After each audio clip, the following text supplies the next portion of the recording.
অনেকগুলো পা, কিন্তু আমি হাঁটতে পারি না। আমার একটাই পেট, কিন্তু তাতে হাজারটা ফুটো। ঝড় বৃষ্টিতে আমি আশ্রয়, তবু আমার নিজেরই ছাদ নেই।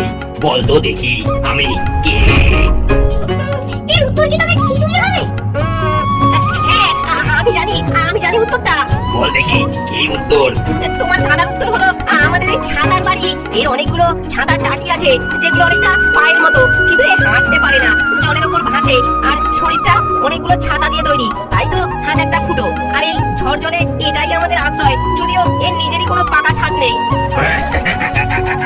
বহু যুগ পর কেউ আমার দাদার উত্তর দিল।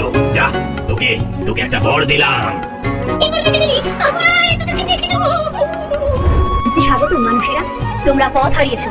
হ্যাঁ মা, আমরা ডাঙার খুঁজে বেরিয়েছি, দয়া করে আমাদের পথ দেখান। পথ দেখানো সহজ নয়। এই পদ্মবন একটা গোলক ধাঁধা, আর এই ধাঁধার প্রহরী হলো একদল দুষ্টু বাচ্চা ভূত। ওরা কাউকে সহজে পথ খুঁজে পেতে দেয় না। যদি তোমরা ওদের মন জয় করতে পারো, তবেই মিলবে মুক্তির পথ।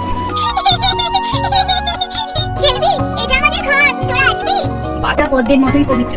যাও, ওই যে দূরে একটা উঁচু টিলার মতো দেখা যাচ্ছে, ওখানেই তোমরা আশ্রয় পাবে। তার কথা অনুযায়ী সেখান থেকে বেরিয়ে দেখতে পেল শুকনো জায়গা আর উঁচু। সেখানে এসে নৌকাটা দাঁড়ালো। তো আমার সেই পুরনো বট গাছের মাথা, বন্যার জলে সব ডুবে গেছে, শুধু গাছের সবচেয়ে উঁচু মাথাটা দ্বীপের মতো জেগে আছে। আমরা ডাঙা পেয়েছি গো, আমরা ডাঙা পেয়েছি। ডাঙা তো পারো, এবার চাল বের কর, আমার সেই স্বর্গের খিচুড়ি চাই, এক্ষুনি চাই।